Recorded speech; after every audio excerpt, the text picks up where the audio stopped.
절에서 31절입니다. 구약 성경책 87쪽에 있습니다.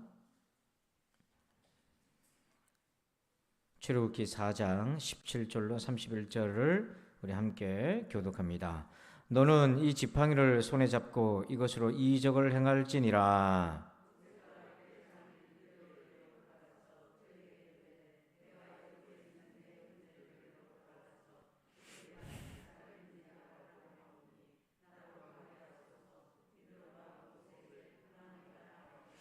여호와께서 미디안에서 모세에게 이르시되 애굽으로 돌아가라. 내 목숨을 노리던 자가 다 죽었느니라.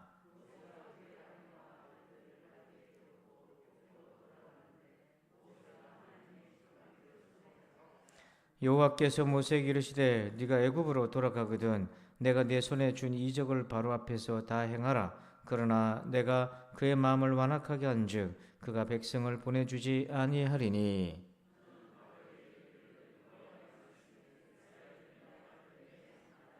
내가 내게 이르기를 내 아들을 보내주어 나를 섬기게 하라 하여도 네가 보내주기를 거절하니 내가 내 아들 내 장자를 죽이리라 하셨다 하라 하시니라.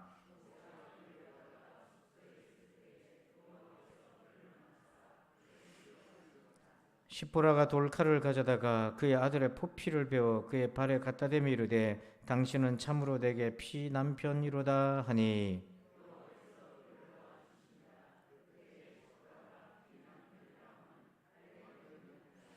여호와께서 아론에게 이르시되 광야에 가서 모세를 맞으라 하시매 그가 가서 하나님의 산에서 모세를 만나 그에게 입맞추니.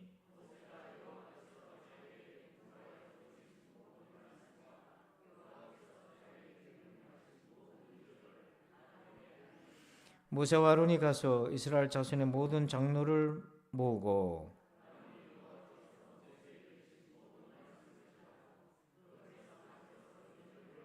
다 함께 백성이 믿으며 여호와께서 이스라엘 자손을 찾으시고 그들의 고난을 살피셨다 함을 듣고 머리 숙여 경배하였더라. 아멘. 자, 오늘 말씀의 제목을 같이 한번 읽어볼까요? 시작. 사명의 길에서 붙잡아야 할 네 가지. 자, 오늘 그 스티브 도나휴라고 하는 분이 있는데요. 이분이 20대 때 사하라 사막을 건너간 경험이 있었습니다.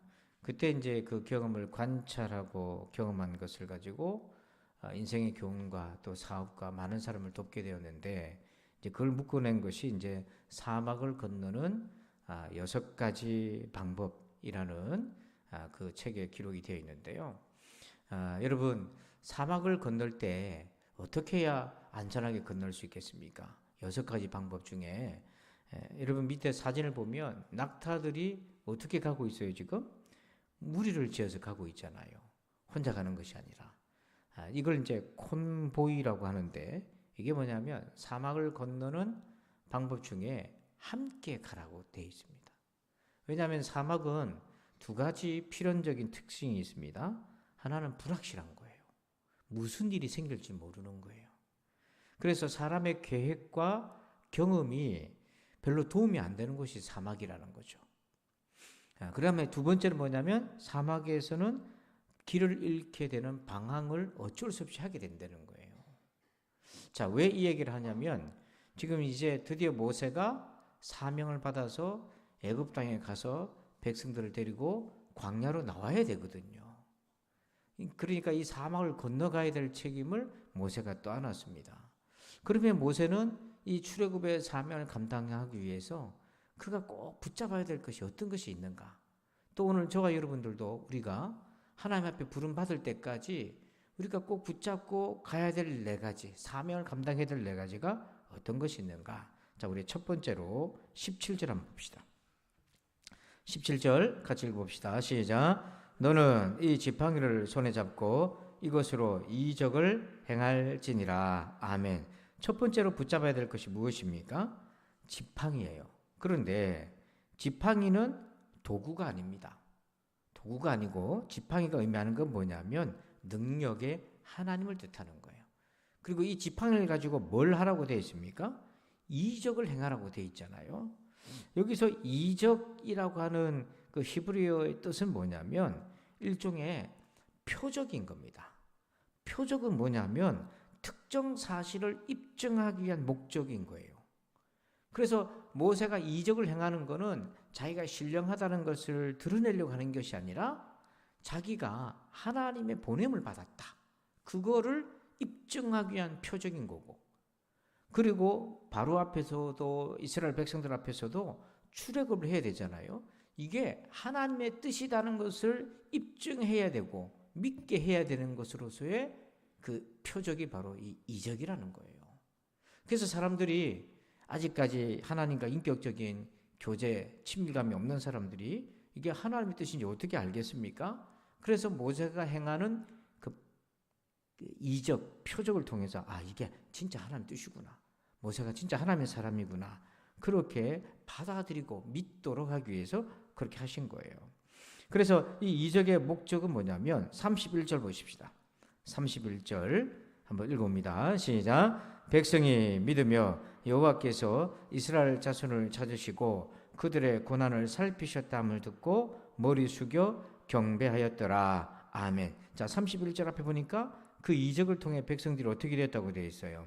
믿었다. 그리고 이스라엘 자손을 하나님이 찾으시고 고난을 뭐 하셨다? 살피셨다 함을 그들이 알게 되었고, 그리고 마침내 31절 끝에 보니까 하나님께 어떻게 했다고 되어 있어요. 머리 숙여 경배했다. 하나님을 예배했다는 거예요. 바로 이 목적. 자, 그런데 이 표적은 이중 목적이에요. 이스라엘 백성들에게는 이게 출애굽이 하나님의 뜻이고 하나님이 보살핀다는 것을 알게 하셔서 경배하게 만들었고 순종하게 만들었고, 바로에게도 보여주는 거예요. 그래서 이 바로도 하나님을 두려워서 이스라엘 백성들을 내보내줄 수 있도록 하나님이 그렇게 하신 겁니다. 그래서 요한복음 2장 23절 한번 같이 읽어보실까요? 시작. 6월절에 예수께서 예루살렘에 계시니 많은 사람이 그의 행하시는 표적을 보고 그 이름을 믿었으나. 아멘. 자, 예수님도 뭘 행하셨어요? 표적을 행하셨어요. 무엇 때문에? 믿게 하시려고. 믿게 하시려고. 여러분, 표적이 절대적인 건 아닙니다. 다른 방법으로도 얼마든지 주님을 믿게 할 수 있는 길이 많지만, 그래도 표적을 통해서 사람들이 예수님이 하나님의 아들인 것을 믿게 하시려고 그렇게 표적을 행하신 거예요. 자, 그럼 여기서 한 가지 우리가 한번 생각해보고 질문을 던져보면 좋겠어요. 우리에게 왜 이적이 필요합니까? 그냥 하나님의 뜻이다 이렇게 하면 그걸로는 부족한가요? 왜 우리에게는 이런 이적이 필요한 거죠? 자, 21절에 한번 그 답을 한번 찾아볼까요? 21절. 왜 우리에게 이런 표적이 필요한가? 21절입니다. 시작. 여호와께서 모세에게 이르시되 네가 애굽으로 돌아가거든 내가 내 손에 준 이적을 바로 앞에서 다 행하라. 그러나 내가 그의 마음을 완악하게 한즉 그가 백성을 보내주지 아니하리니. 자, 21절 끝에 보면 바로가 어떻게 한다고 되어 있습니까? 완악해가지고 백성들을 보내주지 않을 것이다. 즉 우리가 완악하기 때문에 하나님은 이 이적을 통해서 이 완악한 우리를 다스리시는 거예요. 특히 23절 볼까요? 23절 보면 내가 내게 이르기를 내 아들을 보내주어 나를 섬기게 하라 하여도 네가 보내주기를 뭐하니? 거절하니. 여기서 거절했다는 건 뭐냐면 단지 모세의 말을 듣지 않았다는 것이 아니라 누구를 거절한 겁니까? 하나님을 거절한 거예요. 그래서 여기서 거절이란 단어는 뭐냐면 하나님을 대적했다는 겁니다. 그러니까 바로가 완악한 게 뭐냐면 하나님을 대적하는 자로서의 정체성을 드러낸 거예요. 근데 어느 정도까지 완악했나? 23절 끝에 보면 내가 내 아들 네 장자를 죽이리라. 여러분, 바로가 어느 정도까지 완악했냐면 10가지 재앙에도 9번째 재앙에도 그쪽도 안 하다가 마지막 10번째 재앙이 뭐냐면 애굽에 있는 모든 장자를 죽이겠다는 거거든요. 그랬는데도 바로는 하나님의 뜻에 순종하지 않았어요. 그 정도로 완악한 겁니다. 자기 나라의 장자들을 다 죽음으로 내모는 것, 장자가 죽는다는 것은 대가 끊긴다는 것과 마찬가지인데 나라가 망했는데도 불구하고 고집을 안 꺾는 거예요. 그 정도로 완악한 거예요. 자, 그런데 문제는 그 완악함이 바로에게도 있고 누구에게도 있겠습니까? 나한테도 있는 거예요. 그래서 여러분 마태복음, 우리 마태복음 끝났죠. 요한복음 12장 37절. 요한복음 12장 37절 한번 읽어봅시다. 시작. 이렇게 많은 표적을 그들 앞에서 행하셨으나 그를 믿지 아니하니. 또 마태복음 13장 15절 시작. 이 백성들의 마음이 완악하여져서 그 귀는 듣기에 둔하고 눈은 감았으니 이는 눈으로 보고 귀로 듣고 마음으로 깨달아 돌이켜 내가 고침을 받을까 두려워함이라 하였느니라. 그러니까 그 완악함이 바로에게만 있는 것이 아니라 나한테도 있더라. 그래서 우리가 어쩌면 한편으로 하나님 표적을 보여주세요, 우리가 이렇게 기도를 많이 하잖아요. 그럼 어떤 면에서는 증거가 있어서 확신을 가지고 하고 싶은 그런 마음도 열망도 있겠지만 한편에서는 도무지 표적이 아니면 이 백성들은 믿지를 않는다. 우리의 완악함을 반영하는 것일 수도 있는 거예요. 근데 여러분, 이 이적, 표적의 범위가 참 다양합니다. 자, 사도행전 2장 22절에 보면 이스라엘 사람들아 이 말을 들으라. 너희도 아는 바와 같이 하나님께서 나사렛 예수로 큰 권능과 기사와 표적을 너희 가운데서 베푸사 너희 앞에서 그를 증언하셨느니라. 하나님이 예수를 보내서 큰 권능, 기사, 표적을 많이 행하셨고 그것의 목적이 뭐냐면 그를 증언, 예수님이 하나님의 아들이신 것을 증언하셨다는 거예요. 자, 그런데 마귀도 이렇게 하는 거예요. 데살로니가후서 2장 9절에 보니까 악한 자의 나타남은 사탄의 활동을 따라 모든 능력과 표적과 거짓 기적과, 사단도 그렇게 하는 거예요. 그래서 우리가 이적, 즉 예수님이 하나님의 아들이라고 하는 표적의 범위를 그냥 우리가 생각하는 어떤 초자연적인 일에만 제한시키면 속을 수 있다. 근데 그 표적의 범위가 다양한데 꼭 필요한 표적의 범위가 있어요. 자, 그게 뭐냐면 우리 안에서 일어나는 겁니다. 에베소서 5장 8절 같이 읽을까요? 너희가 전에는 어둠이더니 이제는 주 안에서 빛이라. 빛의 자녀들처럼 행하라. 아멘. 전에는 우리가 어둠이었고 사탄의 자녀들이었습니다. 뱀의 자식이었어요. 근데 지금은 어떻습니까? 주 안에서 뭐가 됐어요? 빛이라. 변화된 거예요. 우리 흔히 이런 얘기 하잖아요. 사람 참 안 변한다, 그런 얘기 하잖아요. 그렇게 안 변하던 사람이 바뀐다고요. 여러분, 이게 이적의 범위 중에서 반드시 들어가야 될 이적이에요. 그래서 요한복음 3장 4절에 니고데모가 이르되 사람이 늙으면 어떻게 날 수 있사옵나이까? 두 번째 모태에 들어갔다가 날 수 있사옵나이까? 이건 불가능한 거잖아요. 모태에서 나왔는데 어떻게 다시 들어가 또 태어납니까? 중생은 하나님이 우리에게 주신, 우리 안에 주신 기적의, 표적의 증거 중에 가장 최고의 기적인 거예요. 하나님으로부터 다시 태어날 수 있다는 거. 그러니까 여러분, 지금도 많은 성도들이 표적을 찾고 이적을 찾는데, 이런 표적의 범위가 다양하지만 우리 안에 임해 주신 가장 위대한 표적이 뭐냐면 십자가와 부활의 표적인 겁니다. 그로 인해서 내가 새 사람 됐다는 거예요. 여러분, 이것에 주목하시길 바랍니다. 그래서 바울도 어디 나가서 자기가 손수건으로 병자도 고치기도 하고 그러기도 하지만 그가 나가서 그 얘기를 강조하는 것보다 바울이 사도행전에서 3번이나 똑같은 얘기 하잖아요. 내가 주님 만나서 변화된 거. 내가 주님 만나서 변화된 거 갈 때마다 그가 빠지지 않고 얘기하는 것이 나를 봐라, 나를 봐라. 나를 본받으라. 이 말이 뭐냐면 바울이 거룩하게 되고 성인군자가 됐다는 얘기 아니라 나 같은 사람도 하나님 바꿔놨다. 나를 봐라. 그래서 바울은 자기가 걸어다니는 하나님의 기적과 이사였던 거예요. 바울만 그렇겠습니까? 저와 여러분도 그런 줄 믿습니다. 두 번째로 붙잡아야 될 것이 있어요. 두 번째로 20절 보십시다. 20절 보면 한번 읽어볼까요? 시작. 모세가 그의 아내와 아들들을 나귀에 태우고 애굽으로 돌아가는데 모세가 하나님의 지팡이를 손에 잡았더라. 이 지팡이를 능력의 하나님이라고 그랬는데 두 번째 붙잡고 가야 될 것이 있어요. 이 지팡이에 담겨져 있는 뜻이 있어요. 22절 보십시다. 22절 보니까 너는 바로에게 이르기를 여호와의 말씀에 이스라엘은 그 다음 뭐라고 되어 있습니까? 내 아들 내 장자라. 자, 지금 그러면 이스라엘이 하나님의 장남이라는 거잖아요. 아들이라는 거잖아요. 그럼 하나님은 이스라엘의 누가 되는 겁니까? 아버지가 되는 거잖아요. 자, 여러분 호세아서 11장 1절 앞에 같이 한번 읽어봅시다. 이스라엘이 어렸을 때에 내가 사랑하여 내 아들을 애굽에서 불러냈거늘. 자, 출애굽이 왜 일어났는가 잘 보세요. 이 말씀에 보니까 하나님이 이스라엘을 아들로서 뭘 했기 때문에 출애굽의 은혜를 주셨다는 거예요. 사랑했기 때문에. 그래서 여러분 두 번째로 우리가 붙잡아야 될 것이 사명의 길을 갈 때는 뭐냐면 하나님의 사랑을 붙잡아야 됩니다. 왜냐하면 이 사랑이 흔들릴 때가 옵니다. 너무 힘들면, 너무 괴로우면 사랑이 흔들릴 때가 와요. 여러분 우리가 하나님의 사랑을 유아적 단계에서는 어디서 찾냐면 환경적인 것에서 많이 찾아요.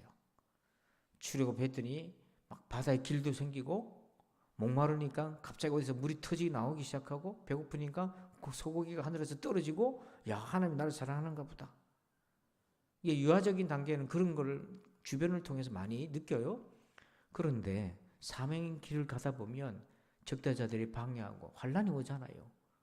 그러면 마실 물도 없어지고 먹을 것도 부족해지고 쫓겨다니고 도망다녀야 되고 핍박당해야 되고 그 모든 환경이 척박하게 돌아갑니다. 그럴 때는 우리가 흔들려요. 몸도 아프고요. 그렇습니다. 자, 그럴 때 우리가 어떻게 하나님의 사랑을 붙잡겠습니까? 구약에서는 출애굽의 사건이 하나님이 우리를 사랑하셨다는 증거라면 신약에서는 그게 뭐겠습니까? 십자가에 달리신 예수 그리스도. 나를 죄악과 마귀의 잔에서 출애굽시켜 주신 하나님의 사랑이라는 거예요. 그래서 여러분 이것이 성숙한 성도가 하나님이 나를 사랑한다는 것을 붙들고 확인하는 길입니다. 그래서 계속해서 예배당에 오면은 십자가 부활을 강조하는 이유가 바로 거기에 있어요. 여러분 힘들고 어려울 때 쪼달릴 때 더 십자가와 부활을 붙으시길 바랍니다. 심지어 기도 응답이 안 될 때조차도 우리가 버텨낼 수 있는 건 뭐냐면 내 안에 새겨진 주님의 십자가의 사랑과 부활의 소망이라고 하는 것이에요. 그래서 23절 한번 볼까요? 23절 읽어봅니다. 시작. 내가 내게 이르기를 내 아들을 보내주어 나를 섬기게 하라 하여도 네가 보내주기를 거절하니 내가 네 아들 네 장자를 죽이리라 하셨다 하라 하시니라. 자, 거기에 23절 앞에 지금 모세 보고 바로에 가서 이렇게 얘기하라는 건데 내 아들을 보내주어 나를 뭐하게 하라. 자, 그러면 하나님이 아버지고 우리가 그분의 아들이라면 자녀라면 자녀의 사명은 뭐 하는 겁니까 지금? 하나님을 뭐 하는 거예요? 섬기는 거잖아요. 여러분 이게 우리 사명이에요. 그래서 하나님 아버지를 섬기는 것, 여호와를 경외하는 것, 10계명 중에 제1계명 여호와를 경외하는 것인데 사람에 대한 계명 중에 첫 번째가 뭐가 나옵니까? 내 부모를 뭐 하라고 돼 있어요? 이게 같은 맥락이 있는 거예요. 하나님 우리를 아들로서 부르시고 하나님을 섬기라고 부르셨듯이 그래서 우리가 하나님을 사랑하고 섬기는 것은 부모, 자식이 부모를 공경하는 것과 이게 같은 수준에 있는 거예요. 이게 우리가 그냥 삼강오륜에 효도하는 것인 줄 알았는데 성경을 보니까 그런 차원이 아니라 인간의 도리적 차원이 아니라 우리가 부모님을 공경하고 효를 다하는 것은 하나님의 속성에 부합하는 거예요. 그래서 이게 예수 잘 믿는 사람은 부모를 공경하게 되어 있는 겁니다. 이 따로 있는 게 아니라는 거예요. 그래서 오늘 우리가 이 사명의 길을 갈 때 두 번째 붙잡아야 될 것이 하나님의 사랑을 붙잡아야 된다. 그래서 여러분 이 사랑이 우리 안에 친밀하게 있으려면 하나님을 가까이 해야 되는 거예요. 십자가 부활의 복음을 늘 가까이 하시기 바랍니다. 이게 두 번째. 세 번째 붙잡아야 될 것이 있어요. 세 번째는요. 우리 21절 한번 봅시다. 21절입니다. 시작. 여호와께서 모세에게 이르시되 네가 애굽으로 돌아가거든 내가 내 손에 준 이적을 바로 앞에서 다 행하라. 그러나 내가 그의 마음을 완악하게 한즉 그가 백성을 보내주지 아니하리니. 아멘. 자, 지금 21절 끝에 보면 모세가 하나님의 부름을 받고 이적의 지팡이도 들고 용감하게 바로 앞에 섰는데 바로가 마음을 어떻게 먹을 거라고 돼 있어요? 완악하게 먹어서 백성을 보내주지 않을 거라고 얘기합니다. 자, 여기서 뜻밖의 장애물을 만나는 거예요. 하나님 뜻입니다. 하나님 보내셨어요. 하나님이 주신 사명입니다. 증거도 확실합니다. 그런데 이게 어려움이 많아요. 여러분 형통이라는 것을요 무통으로 받아들이면 안 됩니다. 무통하고 형통은 달라요. 형통은 뭐냐면 걸림돌에 있는데 하나님의 도움으로 그걸 극복해 나가는 게 형통입니다. 무통이 아니라니까요. 그래서 우리는 흔히 기도하면 이렇게 판단을 많이 하잖아요. 길이 열리면 하나님 뜻이고 닫히면 하나님 뜻이 아니다. 자, 그런데 출애굽의 역사는 처음부터 열렸어요, 닫혔어요? 제가 열어주길 바랍니까? 쳐다보는 표정이. 아니, 출애굽에 하나님이 모세를 보내가지고 시작해야 되는데 처음부터 열렸어요, 닫혔어요? 처음부터 닫혔어요. 계속 닫혀가는 거예요. 그러면 그 현상만 보면서 내가 잘못 들었나? 그러면 안 된다는 거예요. 그래서 하나님이 모세에게 미리 알려준 겁니다. 처음부터 잘 안 될 거야. 완악한 것에 부딪힐 거야. 고통과 장애물이 많을 거야. 자, 세 번째 우리가 붙잡아야 될 게 뭐냐면 한번 따라서 합시다. 나의 영혼을 관리하라. 세 번째, 자기 영혼을 살펴야 돼요. 왜냐하면 아까 얘기했지만 바로 마음에 완악함이 있는데 21절을 보세요. 조금 우리가 혼돈스러운 표현이 있잖아요. 중간에 보니까 그러나 내가는 하나님이시잖아요. 그의 마음을, 바로의 마음을 뭐하게 하셨다고 되어 있어요. 이것만 보면 바로의 마음이 완악한 거는 누구 때문이라고 생각이 되는 겁니까? 하나님 때문인 거잖아요. 그러면 하나님이 귀책 사유가 있는 거 아닙니까? 우리가 이렇게 느끼잖아요. 그래서 오해를 하는 거예요. 이제 결론부터 말씀드리면 하나님이 바로의 마음을 완악하게 만드는 게 아닙니다. 그러면 이 표현은 어떤 의미가 있는가? 이제 조금 이따 우리가 살펴볼 건데 왜 우리 자신의 영혼을 챙기려 하냐면 아까도 드렸지만 그 완악함이 내 안에도 있다. 그래서 마가복음 16장 14절 부활의 주님을 만났을 때 제자들의 모습이에요. 한번 읽어봅니다. 시작. 그 후에 11 제자가 음식 먹을 때에 예수께서 그들에게 나타나사 그들의 믿음 없는 것과 마음이 완악한 것을 꾸짖으시니 이는 자기가 살아난 것을 본 자들의 말을 믿지 아니함이로라. 예수님이 제자들 보고 믿음이 없고 마음이 완악해서 부활하시는 주님이 와가지고 책망을 했어요. 왜냐하면 이 여인들의 부활의 목격의 말을 믿지 않았거든요. 아니 3년 반 동안이나 같이 다녔던 제자도 믿지 않아가지고 마음이 완악한 정도면 생짜배기들은 얼마나 완악하겠습니까? 근데 문제는 제자라고 일컫는 우리 안에도 이 완악함이 늘 있다는 거예요. 그래서 우리 영혼을 관리하라는 겁니다. 왜냐하면 이렇게 우리가 예배를 드릴 때는 점잖하게 온유하게 여러분 한번 하다 배우실까요? 할렐루야. 예, 한 번 더 조금 볼륨을 키워가지고 할렐루야. 얼마나 이렇게 아름답습니까? 그리고 아멘 할 때 누가 완악하게 보입니까? 그런 우리도 불뚝불뚝 올라올 때가 있다고요. 자, 그러면 하나님이 바로를 완악하겠다는 게 어떤 의미인가? 자, 표를 보면요, 두 가지 의미로 접근할 수 있어요.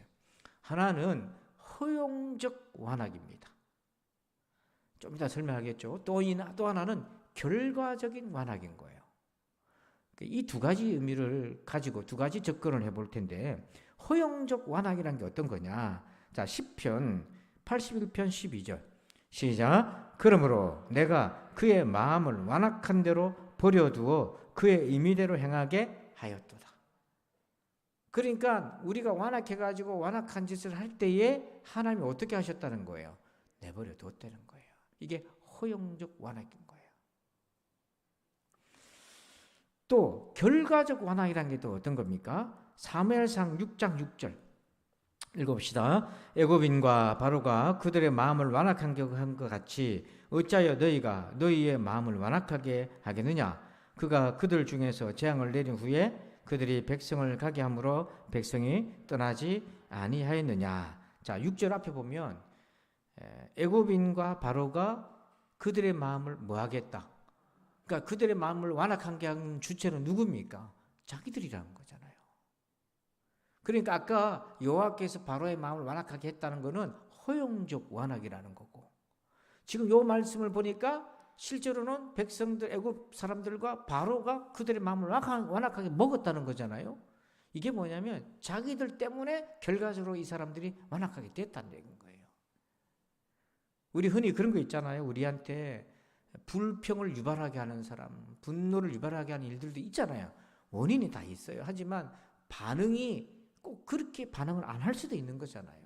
그게 뭐냐면 내 안에 어떤 반응이 확 일어날 때에 저 사람 때문에 내가 슬프고 저 사람 때문에 화가 나고 저 일 때문에 내가 괴롭고 얼마든지 그럴 수 있지만 그런 일을 또 다르게도 반응할 수 있는 여지가 내 안에도 있다는 얘기인 거예요. 이 말은 뭐냐면 우리 안에도 완악의 쓴뿌리들이 늘 도사릴 수 있다. 그래서 이스라엘 그 바로 왕이 어떻게 했냐면 처음에는 이스라엘 백성들이 잘해줬잖아요. 요셉의 가족들이니까. 고센 땅에 좋은 땅에서 목축하라 그러고 잘 보살폈어요. 세월이 지나 인구 수가 늘어나니까 요셉을 알지 못하는 바로 왕이 서니까 두렵고 견제를 하게 돼요. 그래서 인구를 줄이기 위해서 고된 노동을 통해 가지고 딴짓 못하도록 고된 노동을 했어요. 벽돌 굽기. 전에도 말씀드렸지만 애굽에서 가장 힘든 노동이 벽돌 굽는 겁니다. 그건 너무너무 힘든 거예요. 그래서 그게 기진맥진해서 집에 가서 곤드레 만들어야 되고 사고 나면서 죽고 의도적으로 인구를 감소시키고 남자들의 힘을 빼는 겁니다. 그걸로도 안 되니까 아들 놈은 다 죽이라고 하잖아요. 처음에는 고된 노동, 처음에는 경계를 하다가 고된 노동 시키다가 그것도 안 되니까 아들 이놈은 다 죽이라고 하고 그렇게 해서 안 되니까 모세가 와가지고 이스라엘 백성들 우리 나가겠다 순수하게 나가겠다 해도 끝까지 하나님 2절 보면 10가지 재앙을 통해서도 번복하고 나중에 어떻게 합니까? 모세가 이제 백성들을 데리고 나가잖아요. 나가는데 바다 가는데 그 뒤까지 바로가 또 마음이 바뀌어가지고 마병을 이끌고 뒤를 쫓아가다가 홍해 바다에서 수상되잖아요. 미워하고 견제하던 마음이 계속 커져가서 결국에는 바다에 수상되는 적까지 이게 결과적 완악인 거예요. 하나님이 계속 기회를 준 거죠. 그런데 부정하다 보니까 나중에는 걷잡을 수 없이 완악했다. 문제는 나도 그럴 수 있다는 거예요. 나도 그럴 수 있다. 그렇기 때문에 내 영혼을 관리해야 된다. 내 영혼을 잘 살펴야 된다. 여러분 내 영혼은요 내가 살펴야 돼요. 누가 살펴주겠습니까? 내가 챙겨야 됩니다. 우리 앞뒤좌우로 잘 챙깁시다. 인사할까요? 시작. 잘 챙깁시다. 잘 챙기시길 바랍니다. 여러분 건강을 위해서 운동도 하고 몸에 좋은 것도 드시는데요. 영혼을 잘 챙기시길 바랍니다. 내 영혼이 잘된 같이 범사에 잘되고 강건하기를 원하노라. 첫 출발이 뭐가 잘 되어야 된다? 영혼이 잘 되어야죠. 영혼이 잘 돼. 자, 마지막 네 번째 붙잡아야 될 것이 무엇입니까? 24절. 읽어봅시다. 시작. 모세가 길을 가다가 숙소에 있을 때에 여호와께서 그를 만나서 그를 죽이려 하신지라. 정말 이해 안 되는 사건이 생겼어요. 모세가 아멘 해가지고 사명을 감당하기 위해서 처사시 데리고 지팡이 들고 가는데 갑자기 길 가다가 숙소에 있는데 하나님이 모세를 뭐 하려고 했다? 죽이려고 했다. 이게 납득이 안 가는 거예요. 왜 그렇게 하셨을까? 자, 24절 끝에 보면 표현이 뭐라고 되어 있습니까? 그를 뭐 하려 하신지라? 만약에 하나님께서 진짜 죽이려 했다면 바로 그냥 죽이셨을 건데 죽이려고 하셨다. 이 말은 여기에 여백이 있어요. 영적인 여백이 있는데 조금 이따 설명하기라고. 왜 갑자기 그랬을까요? 그 이유가 이 말씀에는 안 나와 있어. 근데 그의 아내 십보라의 행동을 보면 이유를 알 수가 있어요. 자, 25절 읽습니다. 시작. 십보라가 돌칼을 가져다가 그의 아들의 포피를 베어 그의 발에 갖다 대며 이르되 당신은 참으로 내게 피남편이로다 하니 아멘. 갑자기 십보라가 남편 모세를 살렸어요. 어떤 방법으로 살렸다고 돼 있어요? 아들을 할례를 해가지고 그거를 누구의 발에다가? 모세의 발에다가 갖다 댔어요. 그러면서 십보라가 모세를 향해서 남편을 향해서 무슨 남편이다? 피남편이다. 이 말은 아들이 할례를 한 거는 아들이 했잖아요. 근데 그거를 모세에게다 갖다 댔다는 거는 이게 뭐냐면 아들의 할례를 누구의 할례와 동일시하는 겁니까? 모세의 할례랑 동일시하는 거예요. 그런데 결과적으로 하나님께서 이 사건을 통해서 모세를 살려줬어요. 그러면 여기서 왜 갑자기 십보라가 할례를 할 생각을 했나는 거예요. 자, 여러분 24절 끝에 여호와께서 그를 만나서 그를 죽이려 하신지라 이렇게 돼 있잖아요. 하나님이 즉각 행동하지 아니하시고 영적인 시간을 주셨는데 이때 제임스 브루커라고 하는 신학자가 어떻게 해석과 설명을 하냐면 하나님이 모세 아내 십보라에게 이 사건을 통해서 하나님의 뜻을 발견할 수 있는 시간적인 여유를 주셨다는 거예요. 근데 그게 뭐냐면 여러분 이전에 하나님이 아브라함과 언약을 할 때에 아브라함부터 그 이제 이삭 후손들까지 뭘 행하라고 약속하십니까? 할례를 행하라. 이게 언약이다. 영원한 언약이다. 그런 거예요. 지금 모세는 정체성이 헷갈립니다. 이스라엘 백성이긴 한데 바로의 왕족의 입양이 돼가지고 바로의 교육을 받았다가 미디안 광야로 쫓겨가가지고 이드로의 사이가 됐어요. 사실 사이지만 대리 사이 아들이랑 마찬가지인 거죠. 그랬는데 십보라가 이 할례 예식을 행하면서 모세가 하나님의 아브라함의 언약을 물려받은 하나님의 백성이라는 것을 확립시키고 이 길을 떠나는 것으로 설명하는 거예요. 그래서 26절 한번 읽어봅시다. 26절 시작. 여호와께서 그를 놓아주시니라. 그때에 십보라가 피 남편이라 함은 할례 때문이었더라. 그러니까 26절에 하나님께서 그를 뭐 해주셨다? 놓아주셨다. 그러니까 모세가 순간 뭘 경험한 거냐면 하나님의 심판과 구원을 동시에 경험한 거예요. 즉 이스라엘을 구원의 길로 인도하기 전에 하나님이 모세에게 하나님의 심판과 구원을 먼저 알게 하신 거예요. 그게요, 이론적으로 아는 거하고 본인이 직접 경험하는 건 다른 겁니다. 일테면 제가 여러분에게 말씀을 전하는데 제가 중생한 적이 없어요. 어떻게 얘기합니까? 그냥 공부를 해가지고 설명을 할 수 있겠는데 그걸 어떻게 해요, 그거를? 예를 들면 여러분이 자녀에게 신앙을 물려주는데 여러분이 하나님을 만난 적이 없는데 그걸 어떻게 갑니까, 그게? 그러니까 이 위대한 사명 직전에 바로 모세가 자기의 출애굽을 먼저 경험하게 만들어 주신 거예요. 그런데 이거는요, 모세에게만 했던 것이 아닙니다. 자, 여호수아서 5장 7절 읽어봅시다. 시작. 그들의 대를 잇게 하신 이 자손에게 여호수아가 할례를 행하였으니 길에서는 그들에게 할례를 행하지 못하였으므로 할례 없는 자가 되었음이었더라. 아멘. 자, 출애굽의 1세대는요 광야에서 다 죽었어요. 그래서 여호수아가 출애굽 2세대를 데리고 가나안 땅에 요단강을 건너왔는데 건너와서 길갈이라는 지역 근처에 옵니다. 그래서 이제 여리고 성을 정복하는 그 이제 직전인데 여호수아가 이스라엘 백성들을 거룩하게 하는데 보니까 이 백성들이 광야에서 태어나가지고 할례를 못하는 거예요. 그래서 여리고 성과의 전투를 앞에 둔 길갈이라는 지역에서 여호수아가 뭘 하냐면 전부 할례를 다 시켜요. 할례를 시키면 움직일 수가 없잖아요. 그러면 어떤 기습을 당할 수도 있고 어떤 불이익이 생길 수도 있는데 하나님을 의지하고 이 거룩한 여리고 성을 정복하고 가나안 땅을 정복해가는 약속을 성취하기 위해서 자기들이 거룩한 예식을 행하는 거예요. 그래서 이거는 모세에게만 하나님이 하셨던 것이 아니라 여호수아를 통해서 이스라엘 백성들에게도 그렇게 하셨고 마침내 하나님이 그들과 함께 하셔서 여리고성을 이스라엘 백성들에게 허락하여 주게 되는 겁니다.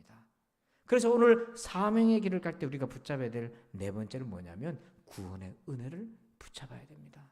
그래서 여러분 매 순간 구원의 은혜를 기억하시길 바랍니다. 성도가 그거 잊어버리면 다 잊어버리는 거예요. 그래 한번 정리해 볼까요? 우리가 사명의 길에서 붙잡아야 될 걸 네 가지. 첫 번째는 뭐예요? 능력의 하나님. 여러분 하나님의 능력이 있으십니다. 네, 두 번째 뭐예요? 하나님의 사랑. 세 번째는요, 내 영혼을 관리하자. 네 번째는 뭐예요? 구원의 은혜. 이 네 가지를 붙들고 여러분 우리의 사명의 길을 저와 여러분 끝까지 잘 감당하는 은혜가 있기를 주의 이름으로 축원합니다. 기도합시다. 하나님 감사합니다.